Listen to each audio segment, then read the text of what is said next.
Welcome back to our channel. నేను మీ కావ్య. ఇప్పట్లో పిల్లలల్లా Insta పిచ్చి ఎంత విపరీతంగా పెరిగిందంటే అది పిచ్చి కాదు, ప్రాణాలు తీసే అంత తెగింపుకు దిగజారిండ్రు పిల్లలు. అసలు ఎందుకు పిల్లల్లో ఇంత ఇన్స్టా పిచ్చి అయింది అనే విషయం పక్కన పెడితే ఇన్స్టా వల్ల దారుణాలు జరిగిపోతున్నాయి. కన్న బిడ్డలే కన్న తల్లిని కర్కశంగా చంపే పరిస్థితి వస్తుంది. ఇది ఏనో కాదు, హైదరాబాద్ జీడిమెట్లలో జరిగింది. సో నిన్న అర్ధరాత్రి ఒక తల్లి ప్రాణాలు కోల్పోయింది కన్న బిడ్డ చేతిలోనే. సో ఆమె ఎవరో కూడా కాదు, చాకలి ఐలమ్మ. తెలంగాణ రాష్ట్ర సాధనలో, తెలంగాణ రాష్ట్ర సాధించుకునే పోరాటంలో చాకలి ఐలమ్మ పేరు తెలియని వాళ్ళు ఎవ్వరు కూడా ఉండరు.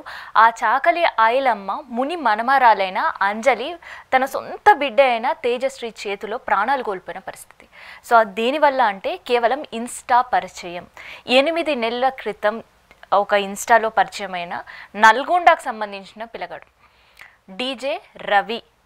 ఆ అబ్బాయి వల్ల అమ్మాయి లైఫ్ కూడా స్పాయిల్ అవుతుంది అని. ఎందుకంటే అసలు ఈ జనరేషన్లో ఒక టీనేజ్లో మాత్రం పేరెంట్స్ జాగ్రత్తగా ఉండాలి అని ఎంతోమంది చెప్తుంటే సైకియాట్రిస్ట్ మనం వినేవాళ్ళం. కానీ ఇప్పుడు టీనేజ్ అంటే ఏదో ఇంటర్లో కాదు, ఈవెన్ స్కూల్ ఏజ్ నుంచి కూడా స్టార్ట్ అయ్యే పరిస్థితి ఉందని ఈ ఘటన అందరికీ కూడా నిలువుటద్దంలో నించున్న పరిస్థితి కనిపిస్తుంది. 9th కంప్లీట్ చేసిన తేజశ్రీ జస్ట్ ఇప్పుడు 10th వెళ్తుంది. ఈ క్రమంలోనే 8 నెలలుగా నల్గొండలో ఉండే రవితో పరిచయం, ఆ పరిచయం ప్రేమగా మారడం, ప్రేమయం. అసలుకి ఈ ఏజ్ పిల్లలకి లవ్ అంటే ఏంటి, ప్రేమ అంటే ఏంటిది అని ఆలోచించడానికి కూడా అందరికి ఒక షాకింగ్. అసలుకి ఈ ఏజ్లో కూడా ప్రేమ ఉంటుందా, ఆ ప్రేమ కోసం తల్లినే చంపే అంత కర్కశంగా మారుతారా పిల్లలు అనే ఒక షాకింగ్ నిజాలు బయటపెడుతున్నారు జీడిమిట్ల పోలీసులు. ఎస్, అయితే ఈ ఘటన నిన్న అర్ధరాత్రి జరిగింది. సో చాకలి ఐలమ్మ మునిమన్వరాలైన అంజలి వాళ్ళ బిడ్డ ప్రవర్తన గమనించింది, అసలు ఏమైంది అని తెలుసుకునే ప్రయత్నం చేసింది. ఆ ప్రయత్నంలోనే ఇన్స్టాల్లో పరిచయమైన డీజే రవి గురించి తెలుసుకుందాం. సో తెలుసుకొని పిల్లని మందలించే క్రమంలో కాదు, మందలించింది కూడా. ఈ ఏజ్ చదువుకునే ఏజ్, ఇట్లాంటి పనులు చేయొద్దు అని ఎన్నోసార్లు చెప్పుకొని వచ్చింది. కానీ అమ్మ మాట పెడచెవిన పెట్టిన తేజశ్రీ ఇంట్లో నుంచి పారిపోయింది. సో ఇంట్లో నుంచి పారిపోయేసరికి ఆ అమ్మకి ఇంకా కంగారు ఎక్కువైపోయింది. ఎక్కడ పోయింది తన బిడ్డ అని తెలుసుకునే ప్రయత్నంలో పోలీస్ స్టేషన్లో కంప్లైంట్ ఇచ్చింది. తేజశ్రీకి వాళ్ళ అమ్మ కంప్లైంట్ ఇచ్చింది అని తెలిసిన వెంటనే ఒక 3 రోజులకి మళ్ళీ నల్గొండ నుంచి ఎక్కడ పోయిందో డీజే రవితో ఎవరికీ తెలియదు, తిరిగి మళ్ళీ వచ్చింది. తిరిగి వచ్చిన తర్వాత అసలుకి తను మైనర్, దాంట్లో ఆడపిల్ల, ఏమీ తెలియని వయసు.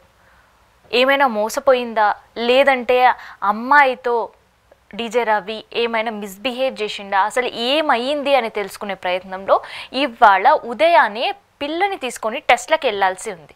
సో అది కూడా పోలీస్ స్టేషన్లో మిస్సింగ్ కేసు అయింది. అండ్ దానికి సంబంధించిన మళ్ళీ అమ్మాయి వెనక్కి రావడంతో పోలీస్ స్టేషన్లో మళ్ళీ వాళ్ళు మాట్లాడిన తర్వాత పోలీస్ అధికారులు ఆ అమ్మాయికి కౌన్సిలింగ్ కూడా చేశారు. చేసిన తర్వాత ఇవాళ మార్నింగ్ టెస్ట్లకు వెళ్ళాలి.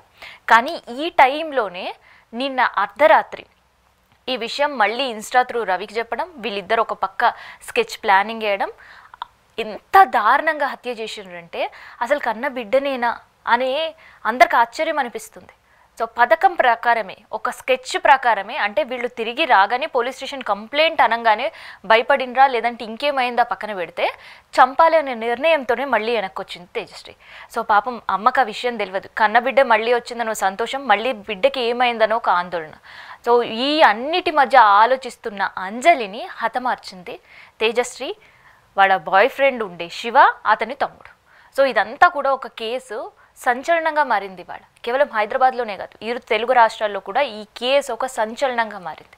సో ఈ నైట్ వీళ్ళు ఏం చేసిండ్రు అని అంటే, సో వాళ్ళ అమ్మ పూజ చేస్తున్న టైంలో హతమార్చాలని ముందు ఒక ప్లాన్ స్కెచ్ ప్రకారం పోయిందా, స్కెచ్ చేసుకొని వచ్చిందా అనేది పోలీస్ విచారణలో బయటపడాలి.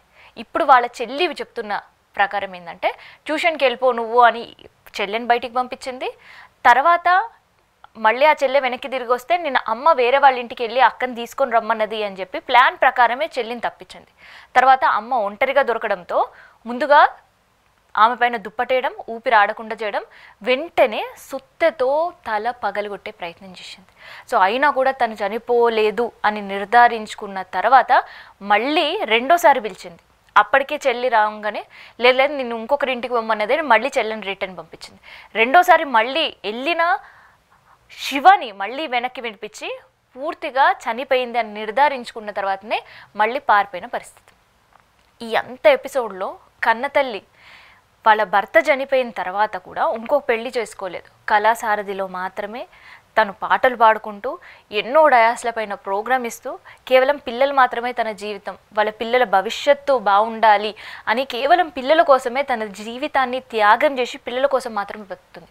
వాళ్ళ హస్బెండ్ 4 years బ్యాక్ ఒక యాక్సిడెంట్లో సడన్ డెత్ జరిగింది.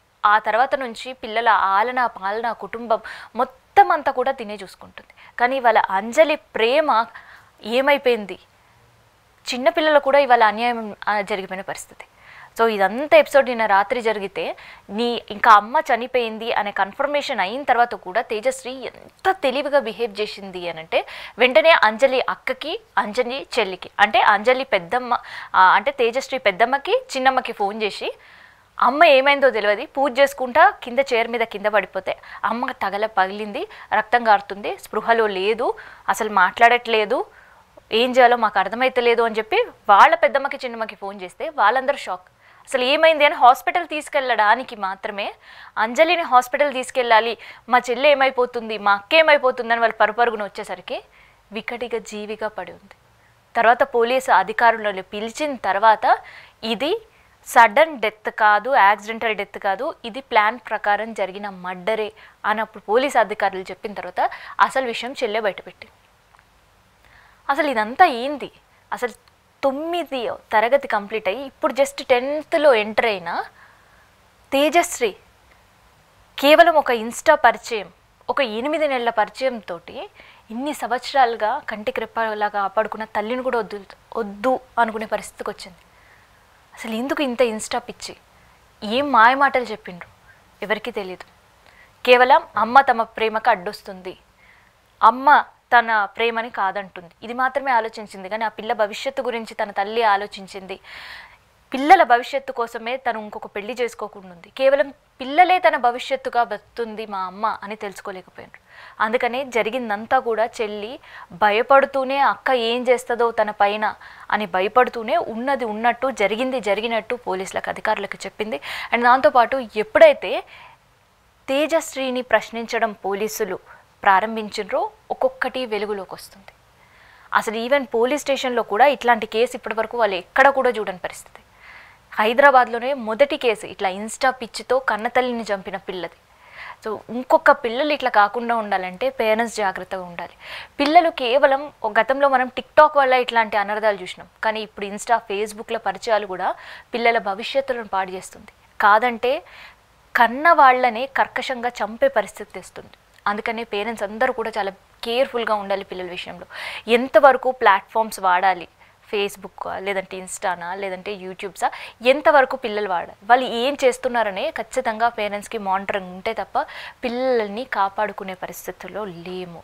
సో అందుకని ఈ ఘటన అందరూ పేరెంట్స్ని ఒక కవ్వింపు చర్యలా కాకుండా అట్లీస్ట్ ఇప్పటికైనా పిల్లలు అలుగుతున్నారా, కోప్పడుతున్నారా, ఇంకేదో చేస్తున్నారు అని పిల్లలకి ఫోన్లు ఇచ్చేయడం కాదు, అసలు వాళ్ళు ఏం చేస్తున్నారని పేరెంట్స్ మానిటరింగ్ 100కి 100% ఉండాలని ఈ ఘటన మనందరి కళ్ళు తెరిపిస్తుంది. సో ఇదనమాట.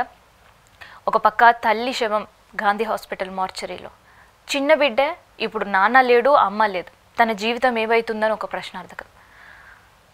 తేజశ్రీ చేసిన పనికి ఇప్పుడు బాధపడినా ఏం లాభం? అండగా ఉండాల్సిన తల్లిని కర్కశంగా చంపింది. తన భవిష్యత్ ఏందో అనేది ఊసలు లెక్క పెట్టాల్సిన పరిస్థితి. ఇక్కడ సాయి తేజ్, రవికి సహకరించిన వాళ్ళ తమ్ముడు, ఈ ముగ్గురు కూడా ఇప్పుడు పోలీస్ కస్టడీలో ఉన్నారు.